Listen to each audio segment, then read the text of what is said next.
Hey yo, what is up guys? It is your boy Twa here and I'm back.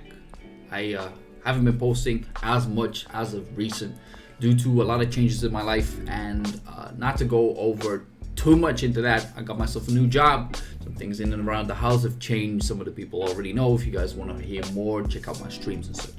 But the reason why I'm making this video is because I hit the 3,000 hour mark. However, do take note that with the newest patches, there was a significant change which allowed you to make sure to AFK without getting disconnected. This could probably bump up my numbers from 2 to 2.5k hours. So the reason why I'm showing this video is not necessarily to show off, maybe a little, but I know there are people who have way better accounts than this, but with my limited time due to social changes, me getting a new job, I wanted to show you guys my routines and how to prioritize what to do without getting burned out. Let's get it started. So first of all, we got the main, and obviously Assassin will be changed into Reaper once it's coming out this week. I am definitely looking forward to it, and I have saved up so much goodies to at least hit 1460, if not 1475, hopefully 1490, depending on how lucky I am. However, I got myself a few characters that are looking quite clean near Brel Shelza, and knowing for sure that within a month I will have all of my characters prioritized. And then we got the other part of the roster, the Goon Squad, that makes absolutely zero sense. But yeah, if I have some time left, I end up doing those a little bit, but mostly for low pang for the silver, because you need a gazillion of that. Now whenever I log in, I then go to my stronghold. Once I open this up, there's a very specific reason why I'm doing this, and that is because I'm crafting basic Area fusion materials. This is basically where all my passive income comes from, and well, genuinely I get a lot of gold coming from this. I simply buy all the stuff from the market, and unfortunately they made a patch where I cannot simply buy everything that I want, and it takes a little bit more time in my daily routine. And then move on to some different stuff. Now obviously there's a few things that I would like to incorporate into my weeklies, and that is simply say, oh, Chaos Dungeon, I do the one that gives me the most honor shards, and for the weekly part I get the boss rushes on every single one of my characters. That is the main, so my first 6 characters. The other ones, if I have the time, I will do them, but otherwise I will skip them altogether.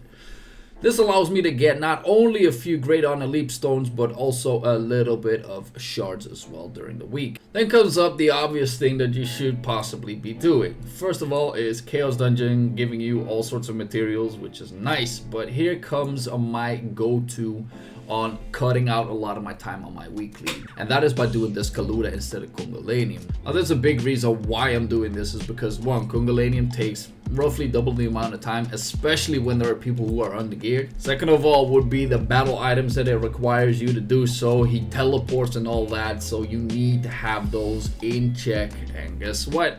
I'm a cheap ass. I'd rather do Descaluda instead. That doesn't have that problem. And the third of all is, if I do Descaluda, I solo them with all of my 6 characters, which makes sure that I get a practical set time and it never fluctuates. In terms of the weeklies, obviously there's Legion raids, and I do like to prioritize all of my characters. However, whenever a new Legion raid is coming out, the chances of you taking about 12 hours to clear a very first gate is likely, because, well, I don't have all the knowledge, and people don't have all the knowledge nor the skills to really complete it in one go.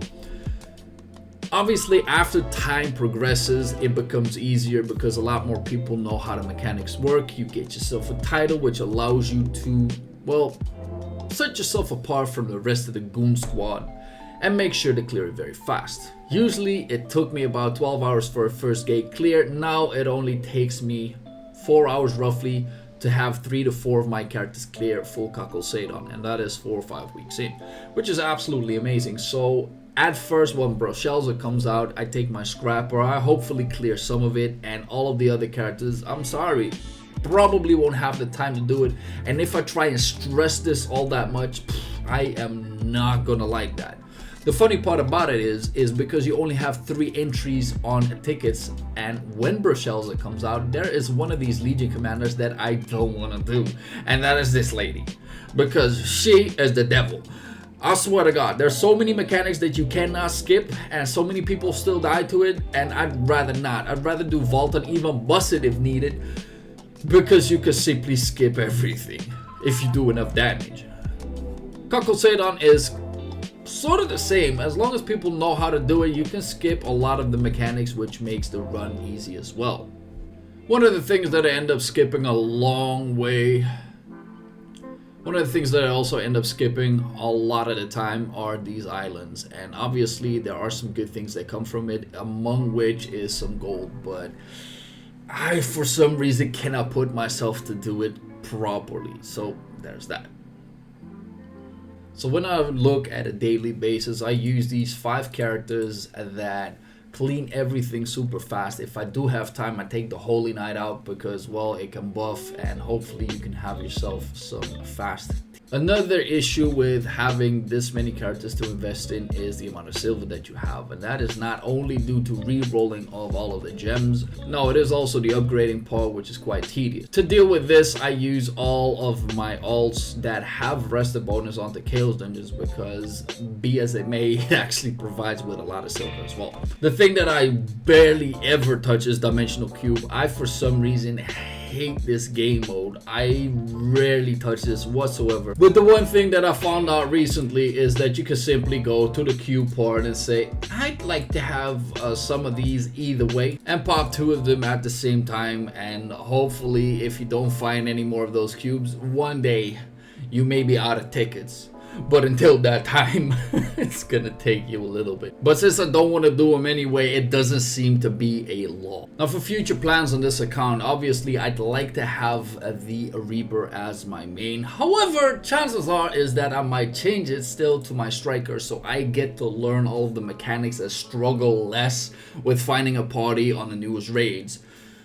That being said, onto my Reaper, I will start out with Thirst because, well, for one reason, it's easier to build, cheaper to build, and easier to play, which gives me a lot of leeway. And whenever I get into the end parts of the content, I might switch it out to Moon. Most likely will switch it to Moon because, well, I still need like a class that does big PP numbers.